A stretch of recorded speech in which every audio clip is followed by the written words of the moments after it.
150 సంవత్సరాల వైద్య సేవలు RGR herbal hospitals. Asthma, sinusitis, psoriasis, కీళ్లవాతం, కీళ్ల నొప్పి మరియు నడుము నొప్పి లాంటి సమస్యలకు మూలికా చికిత్స కోసం ఆర్జీఆర్ హెర్బల్ హాస్పిటల్.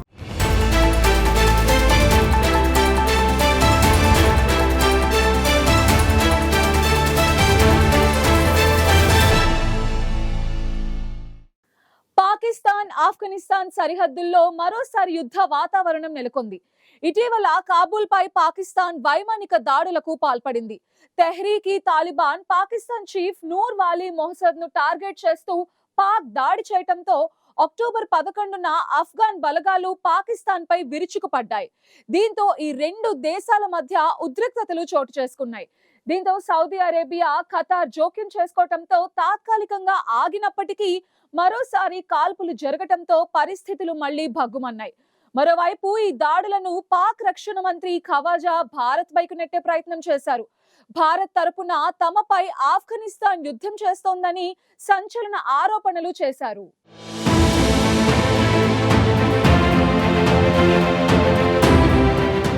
ఇటీవల పాకిస్తాన్ కాబూల్లోని 2 ప్రాంతాల్లో ఫైటర్ జెట్లతో దాడి చేసింది. తెహ్రీకి తాలిబాన్ పాకిస్తాన్ చీఫ్ నూర్ వాలీ మొహ్సూద్ను లక్ష్యంగా చేసుకుని దాడి చేసినట్టు సమాచారం అందుకున్న ఆఫ్ఘన్ పాకిస్తాన్ సరిహద్దుల్లో కాల్పులకు తెగబడింది. ఖైబర్ పఖ్తూన్ఖ్వా, బలూచిస్తాన్, డుర్రాండ్ లైన్ వెంబడి కాల్పులు జరిగాయి. తాలిబాన్ దళాలు శనివారం రాత్రి పాక్ సరిహద్దులపై దాడి చేశాయి.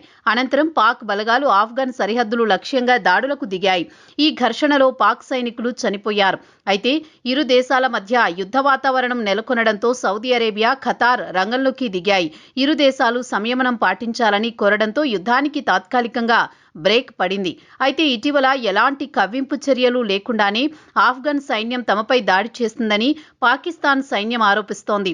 ఆఫ్ఘన్ సైన్యం, తెహ్రీకి తాలిబాన్ ఉగ్రవాదులు కలిసి పాకిస్తాన్ భూభాగంలోని సైనిక పోస్టులపై కాల్పులు జరిపారని పాక్ సైనిక వర్గాలు వెల్లడించాయి. బలూచిస్తాన్ ప్రావిన్స్లోని 4 ప్రాంతాలపై ఆఫ్ఘన్ బలగాలు దాడులు చేసినట్లు పాక్ పేర్కొంది. తమ సైన్యం వీటన్నింటినీ విజయవంతంగా తిప్పికొట్టిందని తెలిపింది.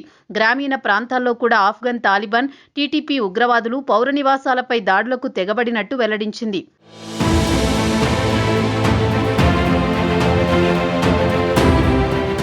మరోవైపు పాక్, ఆఫ్ఘన్ మధ్య ఉన్న స్నేహ ద్వారాన్ని తాలిబాన్లు ధ్వంసం చేశారని పాక్ సైన్యం ఆరోపించింది. తమపై దాడికి దిగిన తాలిబాన్ ట్యాంకులు సైనిక స్థావరాలను ధ్వంసం చేశాయని తెలిపింది. ఖైబర్ పఖ్తూన్ఖ్వా ప్రావిన్స్లోని ఖుర్రం ప్రాంతంలో కూడా కాల్పులు కొనసాగుతున్నాయి. ఈ దాడుల్లో దాదాపు 10 మంది పాక్ భద్రతా సిబ్బంది ప్రాణాలు కోల్పోగా పదుల సంఖ్యలో పౌరులు గాయపడ్డారు. అయితే ప్రతీకార దాడుల్లో ఆఫ్ఘన్ బలగాలకు భారీ నష్టం కలిగించాయని పాక్ సైన్యం పేర్కొంది.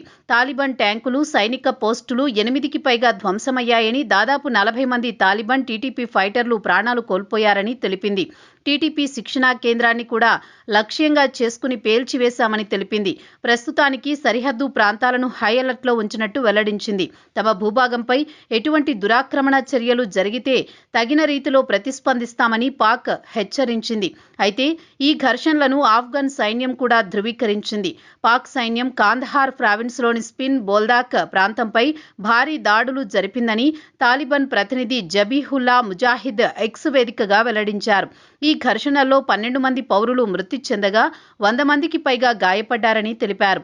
తమ దాడుల్లో పాక్ సైనిక పోస్టులు ధ్వంసమయ్యాయని, పాక్ దళాలకు చెందిన ఆయుధాలు, ట్యాంకులు స్వాధీనం చేసుకున్నామని ముజాహిద్ పేర్కొన్నారు.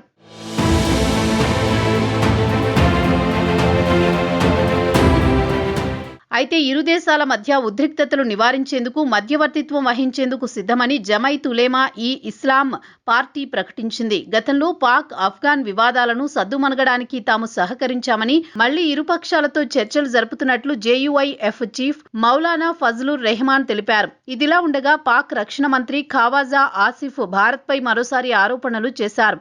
భారత్ తరపున ఆఫ్ఘన్ పరోక్ష యుద్ధం చేస్తుందంటూ నిందలు మోపే ప్రయత్నం చేశారు.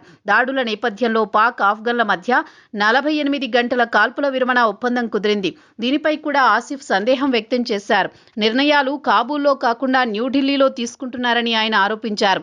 ఆఫ్ఘన్లో భారీగా దాడులు జరిగాయని, స్నేహపూర్వక దేశాల జోక్యం తర్వాత కాల్పుల విరమణకు వారు అంగీకరించారన్నారు. కానీ అది పేలవంగా ఉందని, ఇది ఎక్కువ కాలం ఉంటుందని అనుకోవడం లేదన్నారు. ఆఫ్ఘన్ విదేశాంగ మంత్రి అమీర్ ఖాన్ ముత్తాఖీ ఇటీవల భారత్లో పర్యటించడంపై కూడా పాక్ మంత్రి అక్కసు వెళ్లగక్కారు. ముత్తాఖీ 6 రోజుల పర్యటనలో పలు ప్రణాళికలు చేశారంటూ వ్యాఖ్యానించారు. ఈ పర్యటన వాణిజ్యం, ద్వైపాక్షిక సంబంధాలతో పాటు ఇతర ఉద్దేశాలను కలిగి ఉందన్నారు. ఇక ఈ ఉద్రిక్తతలను మరింత తీవ్రతరం చేయొద్దంటూ ఆసిఫ్ ఆఫ్ఘన్ హెచ్చరికలు చేశారు.